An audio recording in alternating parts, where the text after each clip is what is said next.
proclamation and ruling. בוחל לסלע מוריה של בוכר. To the esteemed rabbis and the Bukharian Jewish community of New York.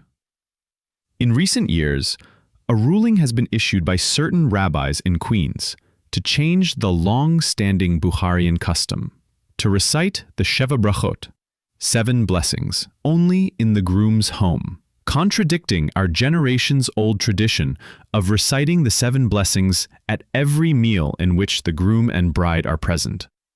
The great Torah sage, chief rabbinical judge of Jerusalem, Rabbi Eliyahu Abergel, may he live and be well, wrote in his responsa, Dibrot Eliyahu, Volume 7, Siman 92, the following.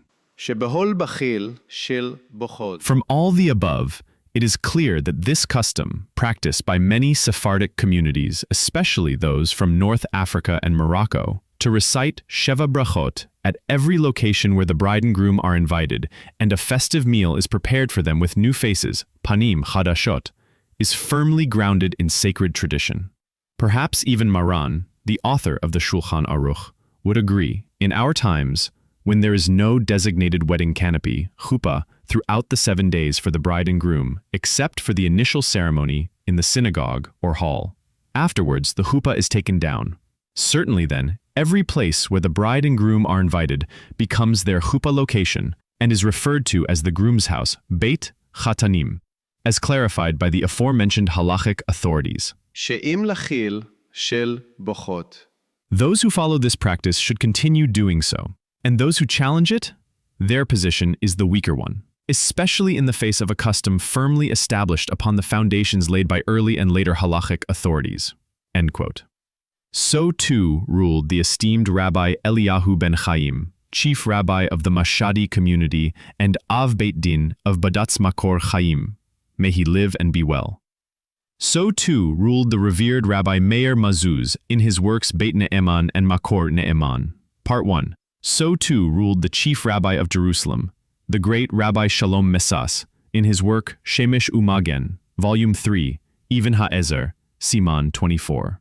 See also Mishulchan Avotenu, page 461, Minhage Alma, Siman 18, Knesset Hagadola, Hagahot Tur, Ot 27, Pachag Yitzchak, entry Birkat Chatanim, Ruach Chaim by Rabbi Chaim Palagi, the Siddur Beit Oved, Livorno. There are those who say that if the groom leaves his chuppah, even if his bride is with him, and they go to another home, the 7 blessings are not recited there. This applies only if he intends to return to his original chuppah location. But if he goes to another house with the entire group, and that place becomes the central location, it is then called a chuppah, and the 7 blessings are recited.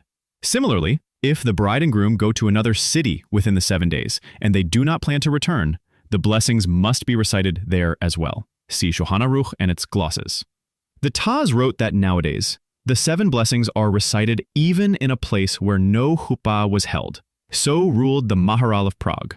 He explained that although the Talmud states there is no joy without a chuppah, that refers to a situation where the joy is incomplete. But in general, there is indeed joy, and the blessings are recited even if not under a chuppah. This is also the view of the Beit Shmuel. End quote. From here, it is evident that Rabbi Shlomo Musayev Satail ruled in accordance with the Taz, Beit Shmuel, and Maharal of Prague, following the customs of Livorno, North Africa, Jerba, Yemen, Morocco, Greece, and others. The revered Rabbi, Rabbi David Yehudayoff Satail, would also recite Sheva Berakhot even at meals that were not in the groom's home, without concern for a blessing in vain. See Judaism of Bukhara, its greats and customs.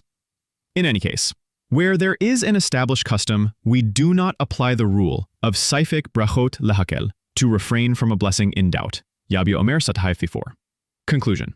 The Bukharian custom is to recite the 7 blessings at every meal where the groom and bride are present, and one should not be concerned with the opinions of the rabbis in Queens who seek to alter our custom and who mock us.